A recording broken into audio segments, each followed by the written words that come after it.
कृष्ण, आप सभी का दिन शुभ हो। प्रिय श्रोताओं, कथा केवल श्रवण नहीं, आत्मचिंतन भी है। आज की कथा जीवन के उस सत्य की ओर इशारा करेगी जिसे हम अक्सर अनदेखा करते हैं। आज हम प्रार्थना करते हैं, हे प्रभु, जब अहंकार सिर उठाए तब हमें विनम्रता से भर दीजिए, और जब हम भटकें तब हमें अपने मार्ग की स्मृति दिला दीजिए। प्रिय श्रोताओ, आज आषाढ़ मास के कृष्ण पक्ष का 13वां दिन है। अब सुनिए आज की कथा। देवर्षि नारद के पूछने पर श्री ब्रह्मा जी कहते हैं, देवर्षि नारद, नाग तीर्थ के नाम से जो प्रसिद्ध क्षेत्र है वह सभी अभीष्ट वस्तुओं को देने वाला तथा मंगलमय है। वहाँ भगवान नागेश्वर निवास करते हैं। उनके महात्म्य की विस्तृत कथा भी सुनो। प्रतिष्ठानपुर में चंद्रवंशी राजा शूरसेन राज्य करते थे। वे समस्त गुणों के सागर और बुद्धिमान थे। उन्होंने अपनी पत्नी के साथ पुत्र उत्पन्न करने के लिए बड़े बड़े प्रयास किए। दीर्घ काल के पश्चात उन्हें एक पुत्र हुआ, किंतु वह भयानक आकार वाला एक सर्प था। राजा ने उस पुत्र को बहुत छिपा कर रखा। किसी को इस बात का पता ही नहीं लग पाया कि राजा का पुत्र एक सर्प है। अंतःपुर अथवा बाहर का मनुष्य भी इस भेद से परिचित नहीं हो पाया। माता पिता के सिवा धाई, अमात्य और पुरोहित भी ये बात नहीं जान सकते थे। उस भयंकर सर्प को देखकर पत्नी सहित राजा को प्रतिदिन बड़ा संताप यानी कि दुख होता था। वे सोचते, सर्प रूप पुत्र की अपेक्षा तो पुत्रहीन रहना ही अच्छा है। वे था तो बहुत बड़ा सर्प, किंतु बातें मनुष्यों की सी करता था। एक दिन उसने अपने पिता से कहा, मेरे चूड़ाकरण, उपनयन तथा वेदाध्ययन संस्कार कराइए। पिताश्री, द्विज तब तक वेद का अध्ययन नहीं करता जब तक शूद्र के समान रहता है। अपने पुत्र की ये बात सुनकर राजा शूरसेन बहुत दुखी हुए। उन्होंने किसी ब्राह्मण को बुलाकर उसके संस्कार आदि कराए। वेदाध्ययन समाप्त करके सर्प ने अपने पिता से कहा, हे राजन, मेरा विवाह भी करा दीजिए। मुझे स्त्री प्राप्त करने की इच्छा हो रही है। मेरा विश्वास है ऐसा किए बिना आपका कोई भी कार्य सिद्ध नहीं हो पाएगा। पुत्र का ये निश्चय जानकर राजा ने अमात्यों को बुलाया और उसके विवाह के लिए इस प्रकार कहा, मेरा पुत्र युवराज नागेश्वर सब गुणों की खान है। वह बुद्धिमान, शूर, दुर्जय तथा शत्रुओं को संताप देने वाला है। अब उसका विवाह करना है। मैं बूढ़ा हो गया हूँ। अब पुत्र को राज्य का भार सौंपकर निश्चित हो जाना चाहता हूँ। इसलिए आप लोग मेरे हित साधन में तत्पर होकर उसके विवाह के लिए प्रयास कीजिए। राजा की बात सुनकर अमात्यगण अर्थात सेवकगण हाथ जोड़कर बोले, महाराज, आपके पुत्र सभी गुणों में श्रेष्ठ है और आप भी सर्वत्र विख्यात है। फिर आपके पुत्र का विवाह करने के लिए क्या मंत्रणा करनी है और किस बात की चिंता? अमात्यों के ऐसा कहने पर नृपश्रेष्ठ शूरसेन कुछ गंभीर हो गए। वे उन अमात्यों को ये बताना नहीं चाहते थे कि मेरा बेटा एक सर्प है, और वे भी इस बात से अपरिचित ही थे। राजा ने फिर कहा, कौन कन्या गुणों में सबसे अधिक है और कौन राजा ऊंचे कुल में उत्पन्न, श्रीमान और उत्तम गुणों के आश्रय है? राजा का ये कथन सुनकर अमात्यों में से एक परम बुद्धिमान पुरुष, जो महाराज के संकेत को समझने वाले थे, उनका विचार जानकर बोले, महाराज, पूर्व देश में विजय नाम के एक राजा हैं। उनके पास हाथी, घोड़े और रत्नों की गिनती नहीं है। महाराज विजय के 8 पुत्र हैं जो बड़े धनुर्धर हैं। उनकी बहन भोगवती साक्षात लक्ष्मी के समान है। राजन, वह आपके पुत्र के लिए सुयोगी पत्नी होगी। बूढ़े अमात्य की बात सुनकर राजा ने उत्तर दिया, तो ये बताइए, राजा विजय की वह कन्या मेरे पुत्र के लिए कैसे प्राप्त हो सकती है? बूढ़े अमात्य ने कहा, महाराज, आपके मन में जो बात है मैं उसे समझ गया। अब आप मुझे कार्य सिद्धि के लिए जाने की आज्ञा दीजिए। महाराज शूरसेन ने भूषण, वस्त्र तथा मधुरवाणी से बूढ़े मंत्री का सत्कार करके उन्हें बहुत बड़ी सेना के साथ भेज दिया। वे पूर्व देश में जाकर महाराज विजय से मिले और नाना प्रकार के वचनों तथा नीतिजनक उपायों से राजा को संतुष्ट किया। मंत्री ने राजकुमारी भोगवती और युवराज नाग का विवाह तय करा दिया। राजा विजय ने कन्या देना स्वीकार कर लिया। बूढ़े मंत्री वापस राजमहल को लौट आए और शूरसेन से उन्होंने विवाह सुनिश्चित होने का सारा वृतांत भी सुना दिया। बहुत सारा समय व्यतीत हो जाने पर वृद्ध मंत्री अन्य सभी सचिवों को साथ लेकर सहसा राजा विजय के यहाँ पहुंचे और इस प्रकार कहने लगे, राजन, महाराज शूरसेन के राजकुमार नाग बड़े ही बुद्धिमान और गुणों के समुद्र हैं। वे स्वयं यहाँ नहीं आना चाहते। क्षत्रियों के विवाह अनेक प्रकार से होते हैं, अतः ये विवाह शस्त्रों द्वारा हो जाए तो बहुत अच्छा रहेगा। वृद्ध मंत्री की बात सुनकर राजा विजय ने उसे सत्य ही माना और भोगवती का विवाह शस्त्र के साथ ही शास्त्र विधि के अनुसार संपन्न हुआ। विवाह के बाद महाराज ने बड़े हर्ष के साथ बहुत सी गौवें, स्वर्ण और अश्व आदि सामग्री दहेज में देकर अपनी कन्या को विदा कर दिया। साथ ही अपने अमात्यों को भी भेजा। बूढ़े मंत्री आदि सचिवों ने प्रतिष्ठान में आकर महाराज शूरसेन को उनकी पुत्रवधू समर्पित कर दी। राजा विजय ने जो भी विनयपूर्ण वचन कहे थे उनको भी सुनाया और उनकी दी हुई दहेज की सामग्री, विचित्र आभूषण, दासियां तथा वस्त्र आदि निवेदन किए। इन सभी कार्यों का संपादन करके वे लोग कृतकृत्य हो गए। राजकुमारी भोगवती के साथ जो विजय के अमात्य पधारे थे उनका महाराज शूरसेन ने बड़े सम्मान के साथ स्वागत सत्कार किया, जिसे सुनकर राजा विजय को प्रसन्नता हो ऐसा बर्ताव करके सभी को विदा कर दिया। राजा विजय की कन्या रूपवती थी। वह सुंदरी सदा अपनी सास ससुर की सेवा में संलग्न रहा करती। भोगवती का पति अत्यंत भीषण महानाग रत्नों से सुशोभित एकांत गृह में सुगंधित पुष्पों से बिछी हुई सुखद शैया पर आराम करता था। उसने अपने पिता और माता से बारंबार कहा कि मेरी पत्नी राजकुमारी मेरे समीप क्यों नहीं आती। पुत्र की ये बात सुनकर उसकी माता ने धाई से कहा, तुम भोगवती से जाकर कहो कि तुम्हारा पति एक सर्प है, देखो इस पर वो क्या कहती है। बहुत अच्छा कहकर धाई भोगवती के पास गई और एकांत में विनीत भाव से बोली, कल्याणी, मैं तुम्हारे पति को जानती हूँ, वे देवता हैं, किंतु ये बात किसी पर प्रकट मत करना कि वे मनुष्य नहीं सर्प के रूप में हैं। धाई की बात सुनकर भोगवती ने कहा, मनुष्य कन्या को सामान्यतः मनुष्य ही पति मिलता है, यदि देव जाति का पुरुष पति रूप में प्राप्त हो तब तो कहना ही क्या, वह तो बड़े पुण्य से मिलता है। धाई ने भोगवती की बात सर्प से, उसकी माता से और महाराज शूरसेन से भी कही। भोगवती ने भी धाई को बुलाकर कहा कि तुम्हारा कल्याण हो, मुझे मेरे स्वामी के दर्शन तो कराओ। तब धाई ने उसे ले जाकर अत्यंत भयानक सर्प का दर्शन कराया। वह सुगंधित फूलों से आच्छादित पलंग पर विराजमान था। एकांत गृह में रत्नों से विभूषित भयानक सर्प के आकार में बैठे हुए अपने स्वामी को देखकर भोगवती ने दोनों हाथ जोड़कर कहा, हे स्वामी, मैं धन्य और अनुग्रहित हूँ जिसके पति देवता है, पति ही स्त्री की गति है। ये सुनकर नाग को बड़ी प्रसन्नता हुई। उसने हंसकर कहा, सुंदरी, मैं तुम्हारी भक्ति से संतुष्ट हूँ, बोलो तुम्हें क्या अभीष्ट वरदान दूं?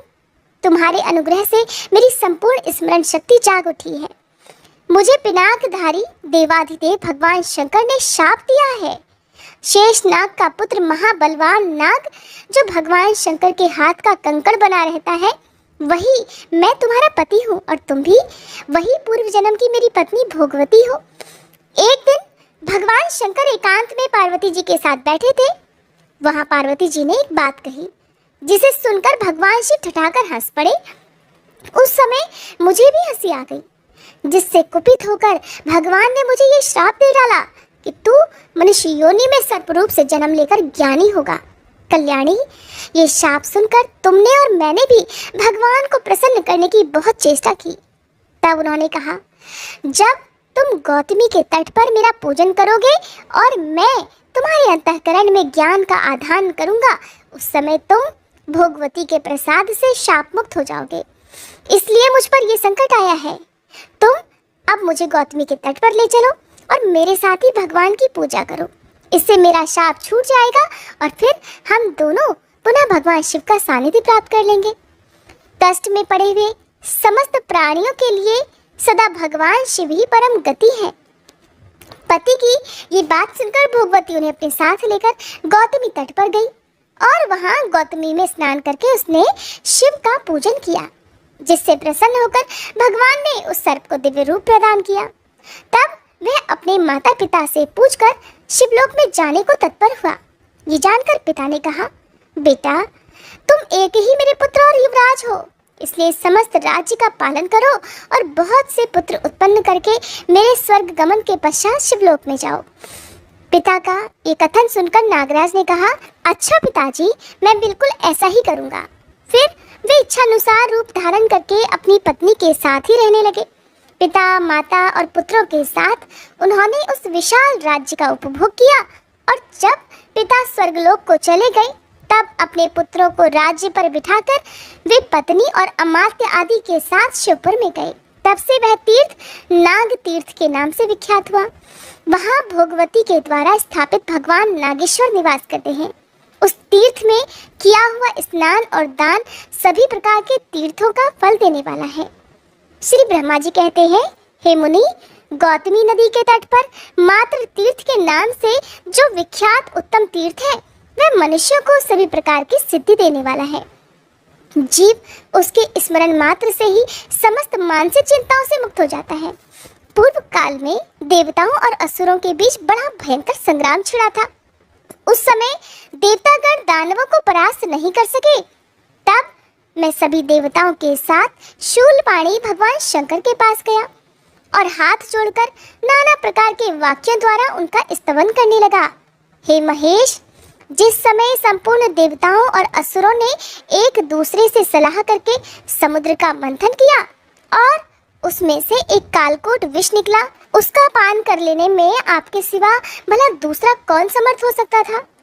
जिसके सामने दूसरे देवता मस्तक झुकाते हैं और जो केवल फूलों की मार से तीनों लोगों को अपने अधीन करने में समर्थ है, वही कामदेव जब आप पर आक्रमण करने चला तब स्वयं ही नष्ट हो गया। अतः आपसे बढ़कर शक्तिशाली भला दूसरा कौन है? इस प्रकार स्तुति किए जाने पर भगवान शंकर प्रसन्न हो गए और बोले, देवताओं, बताओ क्या चाहते हो? मैं तुम्हें वह अभिष्ट वरदान अवश्य दूंगा। तब देवतागण बोले, हे वृषभध्वज, हम पर दानवों की ओर से बड़ा भारी भय उपस्थित हुआ है। आप वहां चलकर शत्रुओं का संहार और देवताओं की रक्षा कीजिए। प्रभु, हम आपसे सनाथ हैं। देवताओं के इतना कहते ही भगवान शंकर उस स्थान पर आए जहां दैत्य युद्ध के लिए तत्पर खड़े थे। वहां दैत्यों का शंकर जी के साथ घमासान युद्ध छिड़ गया। दैत्य इधर उधर भागने लगे। युद्ध करते समय शंकर जी के ललाट से पसीने की बूंदें गिरने लगी। वे बूंदें जहां जहां गिरी वहां वहां शिव के आकार की ही माताएं प्रकट हो गई। वे भगवान महेश्वर से बोली कि आप आज्ञा दीजिए प्रभु, तो हम सब असुरों को खा जाएं। तब देवताओं से घिरे हुए भगवान ने कहा, शत्रु जहां जहां जाएं सर्वत्र उनका पीछा करो।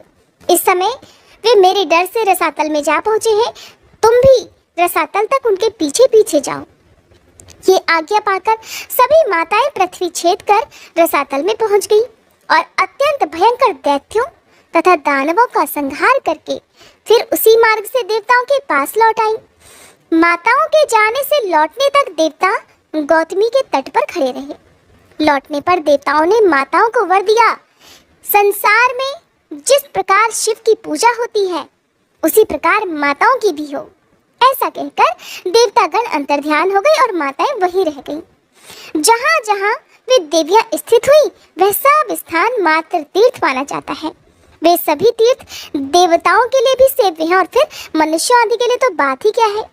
शिव जी के कहे अनुसार उन तीर्थों में किया हुआ स्नान, दान और तर्पण सब अक्षय होता है।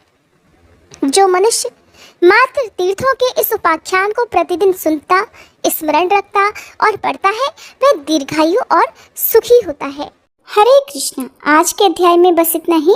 अब सुनिए आगे की पौराणिक कथा।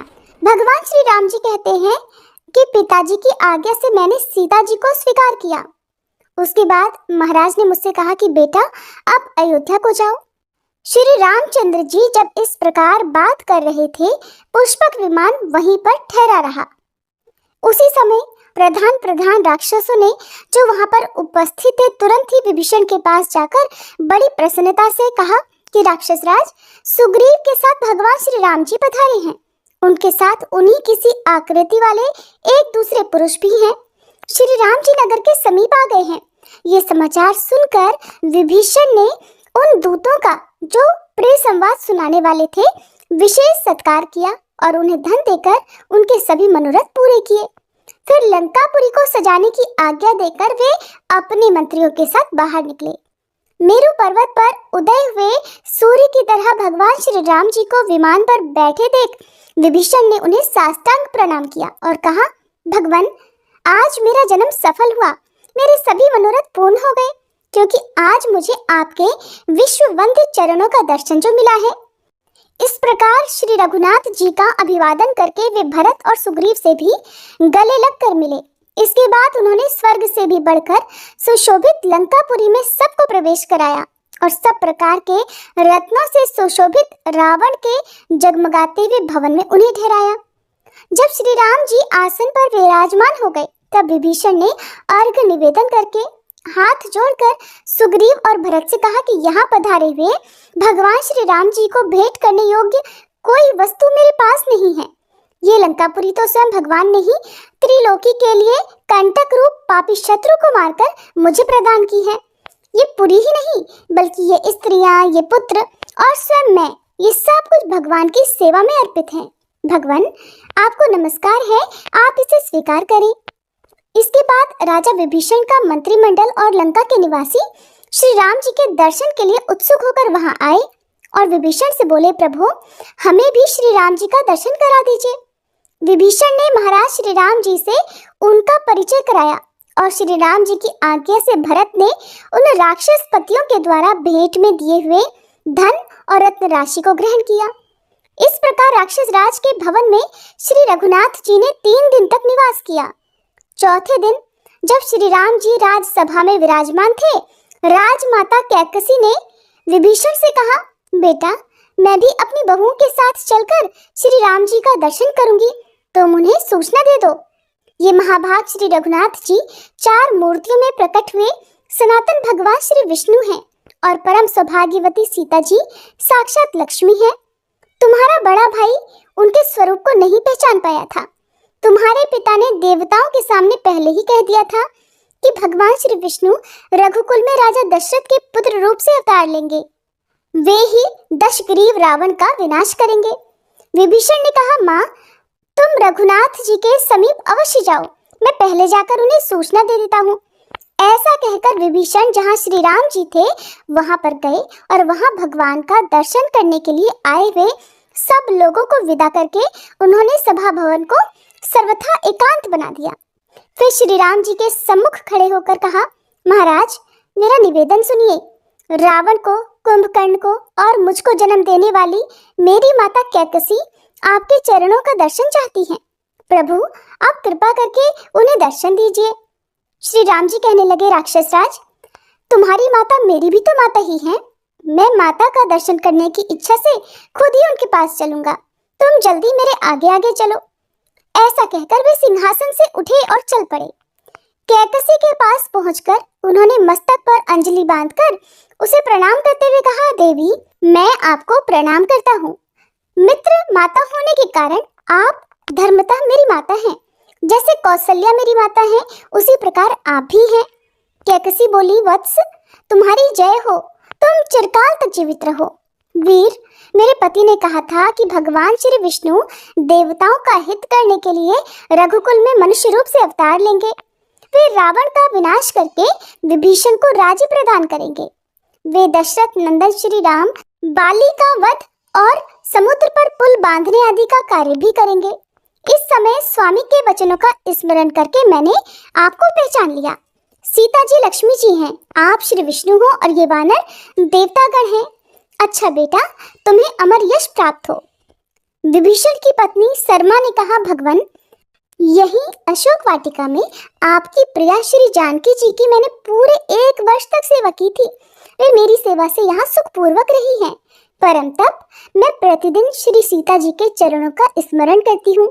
रात दिन यही सोचती हूँ कि कब उनका दर्शन होगा। आप श्री जनक नंदिनी जी को अपने साथ ही यहाँ क्यों नहीं लेते आए? उनके बिना अकेले आप शोभा नहीं पा रहे। आपके निकट सीता जी शोभा पाती है और सीता जी के समीप आप।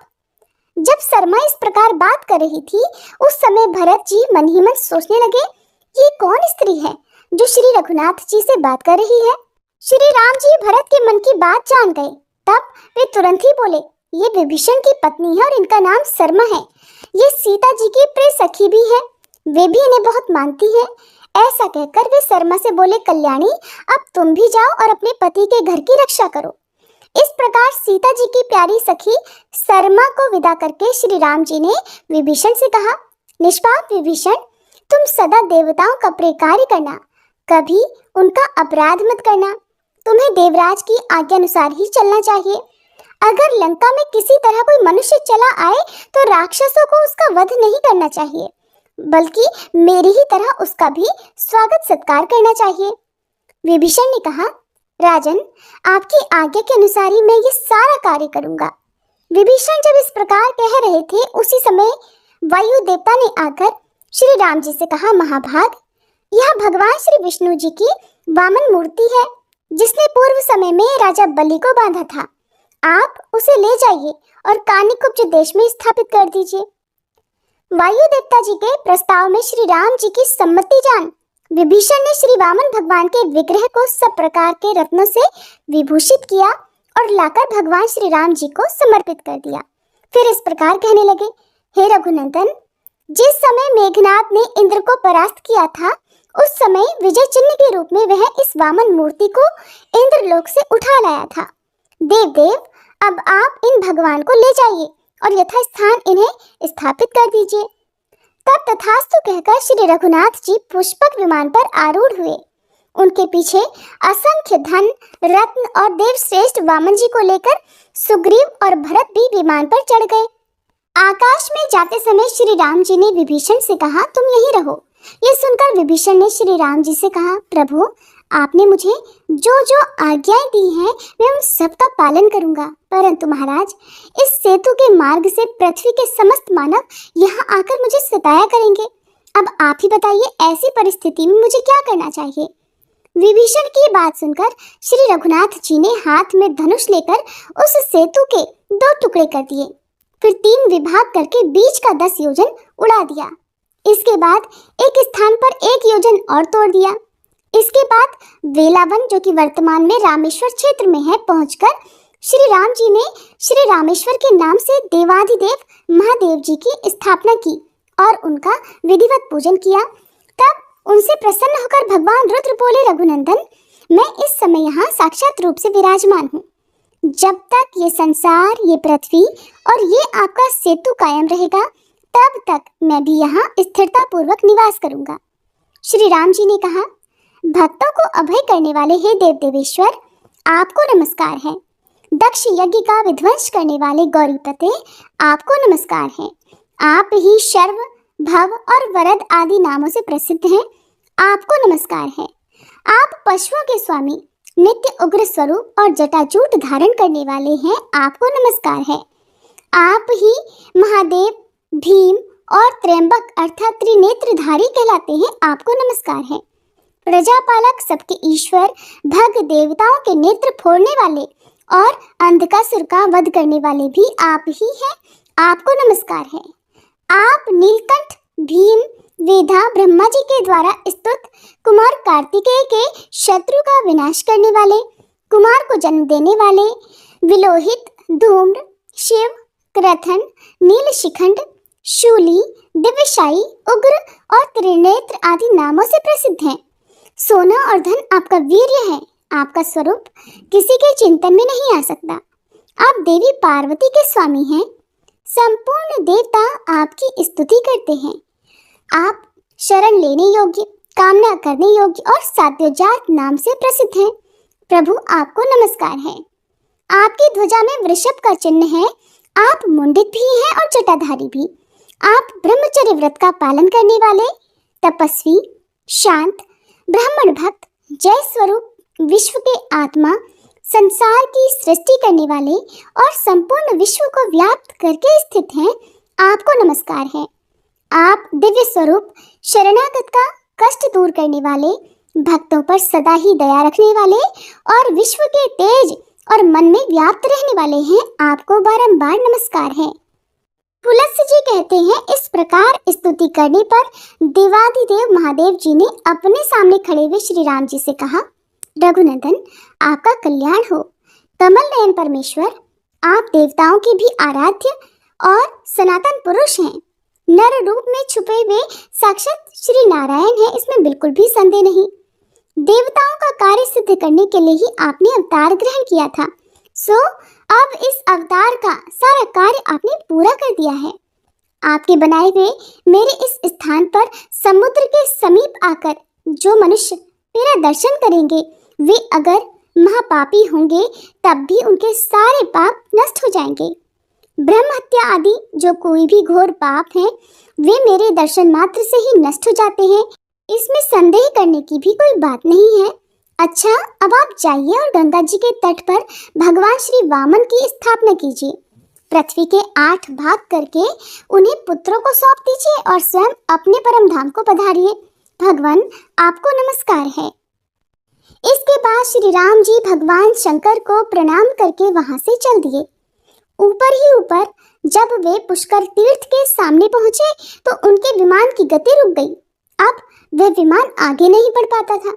तब श्री राम जी ने कहा, सुग्रीव, इस निराधार आकाश में स्थित होकर भी ये विमान कैसे आबद्ध हो गया, कैसे रुक गया? इसका कुछ कारण तो अवश्य होगा, तुम नीचे जाकर पता लगाओ।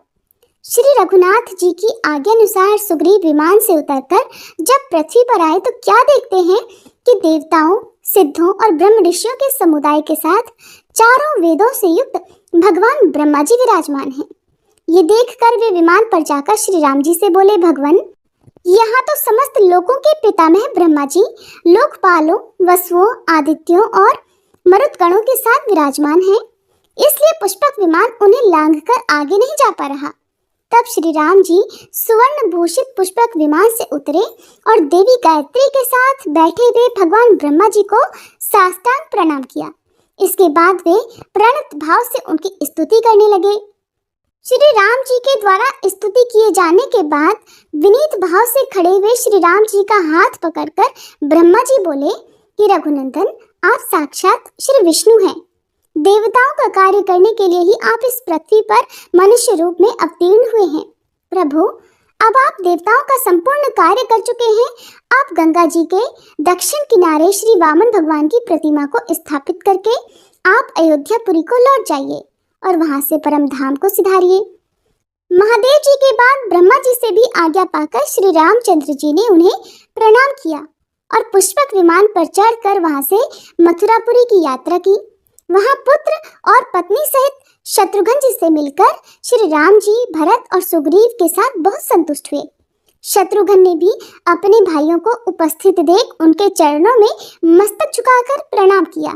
उनके 5 अंग अर्थात दोनों हाथ, दोनों घुटने और मस्तक धरती का स्पर्श करने लगे। श्री राम जी ने भाई को उठाकर छाती से लगा लिया। इसके बाद भरत और सुग्रीव भी शत्रुघ्न से मिले। जब श्री राम जी आसन पर विराजमान हुए तब शत्रुघ्न ने बड़ी तेजी से अर्घ्य निवेदन करके सेना, मंत्री आदि 8 अंगों से युक्त अपने राज्य को उनके चरणों में अर्पित कर दिया। श्री राम जी के आगमन का समाचार सुनकर समस्त मथुरावासी, जिनमें ब्राह्मणों की संख्या बहुत ज्यादा थी, उनके दर्शन के लिए आए। भगवान ने सारे सचिवों, वेद के विद्वानों, ब्राह्मणों से वार्तालाप करके 5 दिन और मथुरा में ठहरकर फिर वहां से जाने का विचार किया। उस समय श्री राम जी ने बहुत प्रसन्न होकर शत्रुघ्न से कहा कि तुमने जो कुछ भी मुझे अर्पण किया है वो सब मैंने तुम्हें वापस कर दिया। अब मथुरा के राज्य पर अपने दोनों पुत्रों का अभिषेक करो। ऐसा कहकर भगवान श्री राम वहां से चल दिए और दोपहर होते होते गंगा तट पर महोदय तीर्थ पर जा पहुंचे। वहां भगवान वामन जी को स्थापित करके वे ब्राह्मणों और भावी राजाओं से बोले, ये मैंने धर्म का सेतु बनाया है जो ऐश्वर्य और कल्याण की वृद्धि करने वाला है। समयानुसार इसका पालन करते रहना चाहिए, किसी प्रकार इसका उल्लंघन करना उचित नहीं है। इसके बाद भगवान श्री राम वानर राज सुग्रीव को किष्किंधा भेजकर अयोध्या वापस लौट कर आए और पुष्पक विमान से बोले कि अब तुम्हें यहाँ आने की आवश्यकता नहीं होगी। जहाँ धन के स्वामी कुबेर हैं, तुम अब वहीं रहना। इसके बाद श्री राम जी संपूर्ण कार्यों से निवृत्त हो गए। अब उन्होंने अपने लिए कोई कर्तव्य शेष नहीं समझा। भीष्म, इस प्रकार मैंने श्री राम की कथा के प्रसंग से भगवान श्री वामन के प्राकट्य की वार्ता भी तुमसे कह दी। इसके बाद भीष्म जी ने जो कुछ भी पूछा उसका विस्तार पूर्वक वर्णन आप सभी अगले अध्याय में सुनिएगा। उम्मीद है आज की ये कथा आपको पसंद आई हो।